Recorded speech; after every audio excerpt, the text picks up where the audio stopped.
सुप्रभात बच्चों, मैं आज आपको पाठ 14वां पल्लवन लेखक है डॉक्टर दयानंद तिवारी जी। इनकी एकांकिका जो शेष भाग रह गया है वो आज हम लेते हैं।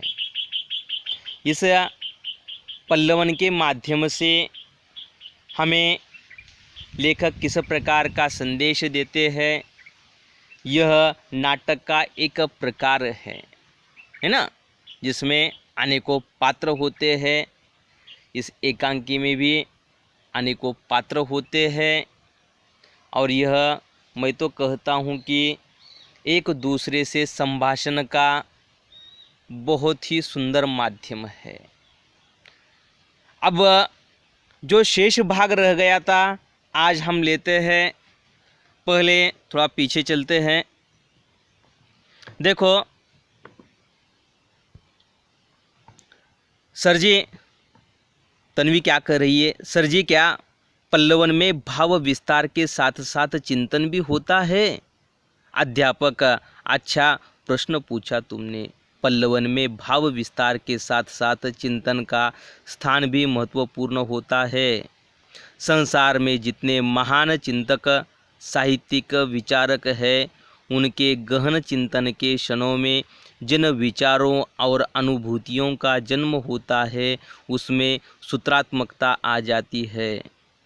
सरसरी दृष्टि से पढ़ने पर उसका सामान्य अर्थ ही समझ में आता है, किंतु उसके सम्यक अर्थबोध एवं अर्थ विस्तार को समझने के लिए हमें उसकी गहराई में उतरना पड़ता है। जो जो हम उस गंभीर भाव वाले वाक्य खंड, वाक्य या वाक्य समूह में गोता लगाते हैं, त्यों त्यों हम उसके मर्मस्पर्शी भावों को समझने लगते हैं। अर्थात छोटे छोटे वाक्यों या वाक्य खंडों में बंद विचारों को खोल देना, फैला देना, विस्तृत कर देना ही पल्लवन है। देखो पल्लवन क्या है? ये है। अब क्या है? भाव विस्तार के साथ साथ चिंतन भी होता है क्या, है ना? इसका यह अध्यापक जी ने प्रति उत्तर दिया है। देखो यहाँ पर कितने सुंदर शब्दों का उद्घाटन किया है। गहराई जो है समुद्र की हो, तालाब की हो,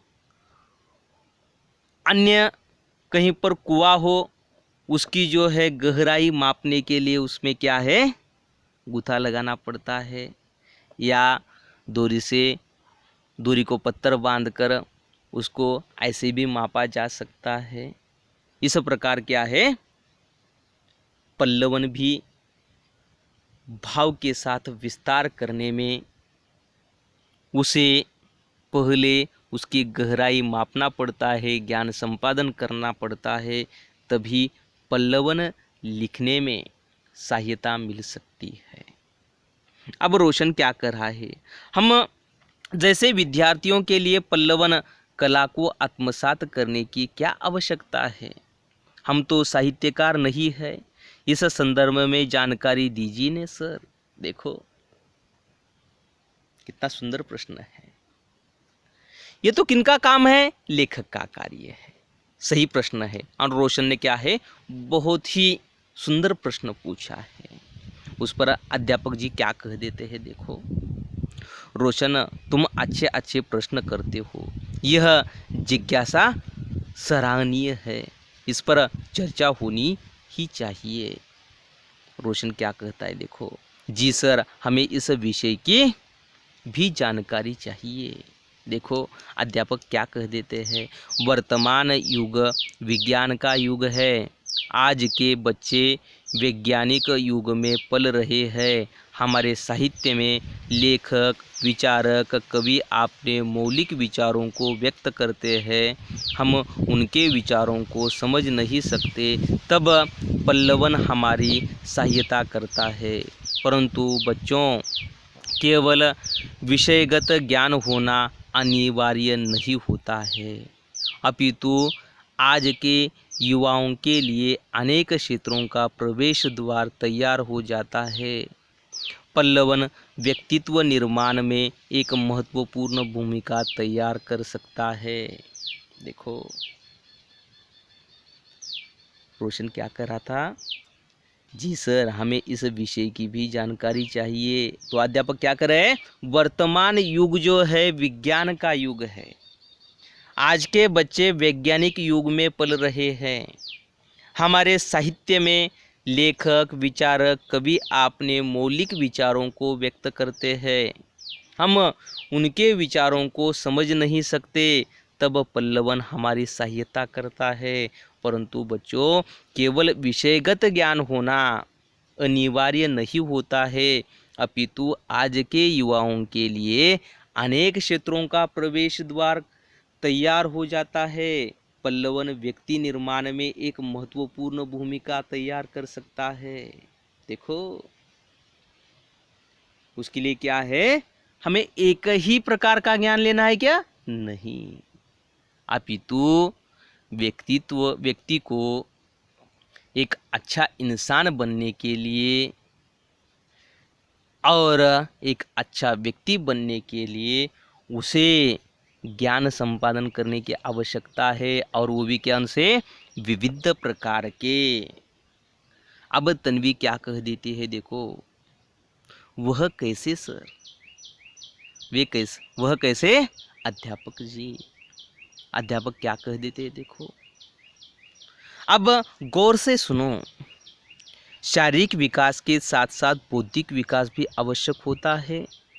केवल शिक्षा तथा साहित्य में ही पल्लवन का महत्व नहीं है, बल्कि उत्कृष्ट वक्ता, पत्रकार, नेता, प्रोफेसर, वकील आदि पद प्राप्त करने के लिए इस कला से अवगत होना आवश्यक है। इतना ही नहीं, कहानी लेखन, संवाद लेखन, विज्ञापन, समाचार, राजनीति तथा अनेक व्यवसायों में भी पल्लवन का उपयोग होता है। हमारे करियर की दृष्टि से भी पल्लवन उपयुक्त है। देखो कैसा है? उपयुक्त है। ये हुई बात। उसमें क्या क्या कहा है लेखक ने? शारीरिक विकास के साथ साथ बौद्धिक विकास भी होना आवश्यक है। केवल शिक्षा तथा साहित्य में ही पल्लवन का महत्व नहीं है, बल्कि उत्कृष्ट वक्ता, पत्रकार, नेता, प्रोफेसर, वकील आदि पद प्राप्त करने के लिए इस कला से अवगत होना आवश्यक है। इतना ही नहीं, कहानी लेखन, संवाद लेखन, विज्ञापन, समाचार, राजनीति तथा अनेक व्यवसायों में भी पल्लवन का उपयोग होता है। हमारे करियर की दृष्टि से भी पल्लवन उपयुक्त है। देखो मैं दोबारा ले रहा हूँ। एक उत्कृष्ट व्यक्ति बनने के लिए उसका सिर्फ शारीरिक विकास आवश्यक है क्या? नहीं है, बौद्धिक, सामाजिक आदि तरीकों से उसका विकास होने की आवश्यकता है। तभी तो वह अच्छा वक्ता बन सकता है, पत्रकार बन सकता है, नेता बन सकता है, सीए बन सकता है, कलेक्टर बन सकता है आदि पदों पर क्या है? वह विराजमान हो सकता है। और इसी के साथ साथ वह एक अच्छा लेखक भी बन सकता है। देखो उसके बाद क्या है? विज्ञापन, समाचार, राजनीति तथा अनेक व्यवसायों में भी पल्लवन का उपयोग होता है ना। हमारे कैरियर की दृष्टि से या करियर की दृष्टि से भी पल्लवन उपयुक्त है ना। उदाहरण के तौर पर कहा जाए तो आप कुछ विशेष सभा में गए हैं और आपको 4 शब्द बोलने के लिए कहा गया, तो क्या है? वहाँ पर क्या बोलना है, उन लोगों को किस प्रकार बोलना है, ये हमें ज्ञान होना चाहिए। तभी तो हम अच्छा वक्ता बन सकते हैं। नहीं तो हमें वक्ता बनने के लिए क्या करना पड़ेगा? प्रथम ज्ञान संपादन करना पड़ेगा, और ज्ञान संपादन करने के बाद क्या हो जाएगा? आप में घबराहट नहीं रहेगी। उस विषय में, कौन से विषय में? कौन से भी विषय में आपकी बौद्धिक क्षमता बढ़ गई और शारीरिक शक्ति जो है उसकी भी महत्वपूर्ण आवश्यकता होती है, तभी आप समाज में या कहीं अन्य जगह पर विराजमान होने के लिए आप विशेष कहे जा सकते हैं। अब मितवा क्या कर रही, देखो या मितवा क्या कर रहा है? सर जी कितनी अच्छी और महत्वपूर्ण जानकारी आप दे रहे हैं, लेकिन मेरे मन में प्रश्न उठ रहा है कि पल्लवन की विशेषताएं क्या होती है? देखो कितना सुंदर प्रश्न है। पल्लवन की और विशेषताएं कौन सी होती है? अध्यापक जी क्या कहते हैं, देखो बताता हूँ। अध्यापक जी कह रहे हैं उन्हें अपनी कापियों में लिख सकते हैं। चलिए मैं पल्लवन की विशेषताएं बोर्ड पर लिखता हूँ। पल्लवन की विशेषताएं कौन कौन सी है? काल्पनिकता, मौलिकता, सृजनात्मकता, प्रवाहमयता, भाषा शैली, शब्द का चयन, सहजता, स्पष्टता, क्रमबद्धता। देखो मौलिकता यानी क्या? मूल संबंधी। अब ये हुआ, और ये क्या है? इन्हें आपने कापियों में लिखिए सर जी कह रहे हैं, क्योंकि क्या है?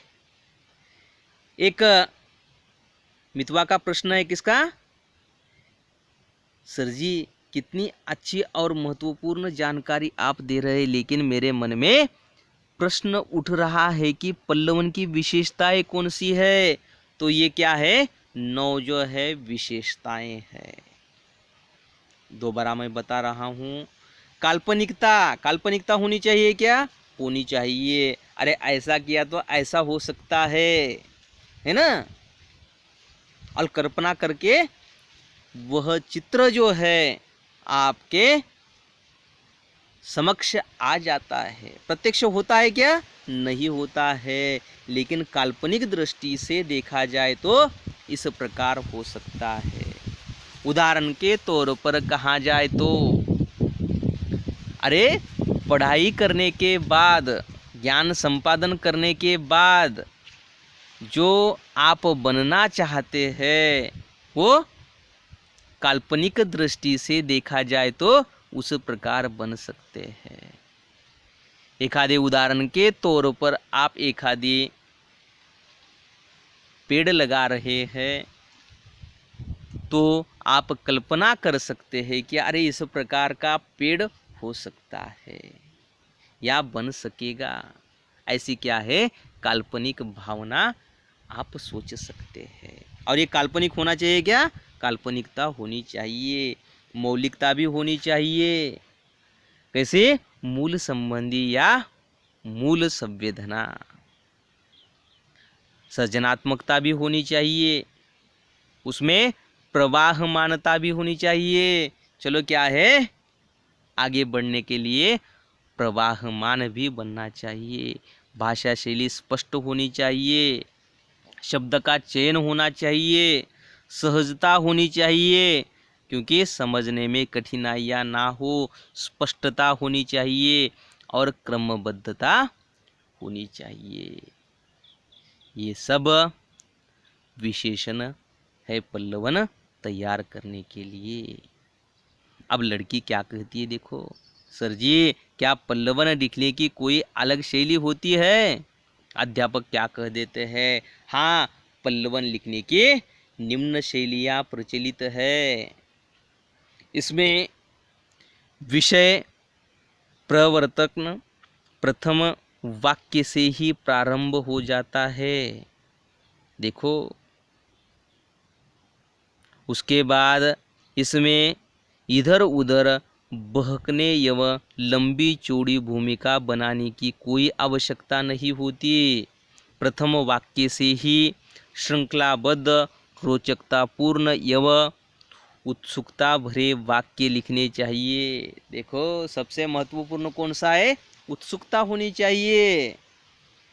उस विषय के प्रति क्या है? आपकी भावना किस प्रकार होनी चाहिए? अरे, शुद्ध होनी चाहिए। अब कुछ विद्वान ऐसा मानते हैं कि प्रारंभिक 2-3 वाक्यों की भूमिका बनानी चाहिए, मध्य के 10-12 वाक्यों में विषय प्रतिपादित करे तथा अंतिम 2-3 वाक्यों में उपसंहार प्रस्तुत करे।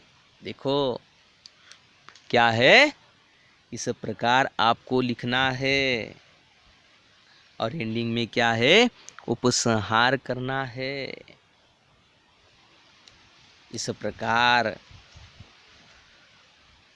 पल्लवन लिखने की कोई शैली जो है इस प्रकार की भी हो सकती है। समझने में दिक्कतें नहीं आ सकती क्योंकि कठिन नहीं है और मैं एक एक पंक्ति को दोबारा बता रहा हूँ, कुछ अलग उदाहरण भी दे रहा हूँ। इसी कारण आपको पढ़ने में दिक्कतें नहीं आएगी। सिर्फ जो वीडियो है वो मन लगा के देखते चलिए, सुनते चलिए और आपके किताब जो है वो भी सामने रखते चलिए। क्या है? सामने रखते चलिए, जिसके कारण एक आधी कठिन शब्द हो उसको पेंसिल से अंडरलाइन करने का और अपनी कापियों में वो लिख कर लेने का। वो चिरकाल तक क्या है? कापियों में रहता है। एक आधी बार चिरकाल के बाद दिक्कत आ गई तो क्या है? अंडरलाइन किया हुआ शब्द कापियों में है, ये मालूम होता है। इसी कारण आपको पढ़ने में दिक्कतें नहीं आएगी। ये हुआ बहुत ही सुंदर तरीके से पल्लवन लिखने की कलाएं, और कुछ क्या है अलग शैलियाँ होती है क्या, ये हम आगे जाके देखने वाले हैं। आगे चलते हुए रोशन क्या कह रहा है? Page number 82। सर, क्या पल्लवन की प्रक्रिया भी अलग होती है? इस संदर्भ में भी संक्षिप्त में जानकारी दीजिए। देखो, अध्यापक क्या कह रहे हैं? वैसे पल्लवन की जानकारी लेते लेते उसकी प्रक्रिया पर भी हमारी चर्चा हुई है। फिर से थोड़ा स्पष्ट करता हूँ। देखो, पहले विषय को भली भांति पढ़ना, समझना, ध्यान केंद्रित करना, अर्थ स्पष्ट होने पर पुनः सोचना। देखो, रोशन क्या कर रहा है? एक बार दोबारा देखिए। सर, क्या पल्लवन की प्रक्रिया भी अलग होती है? इस संदर्भ में भी संक्षिप्त में जानकारी दीजिए ना। तो अध्यापक क्या करे? वैसे पल्लवन की जानकारी लेते लेते उसकी प्रक्रिया पर भी हमारी चर्चा हुई है। फिर से थोड़ा स्पष्ट करता हूँ। देखो, क्या करे? विषय को भली भांति पढ़ना, समझना, ध्यान केंद्रित करना, अर्थ स्पष्ट होने पर पुनः सोचना। ये क्या है? दूसरी भी और एक कला है। वो कैसी है? देखो, विषय की संक्षिप्त रूपरेखा बनाना। देखो,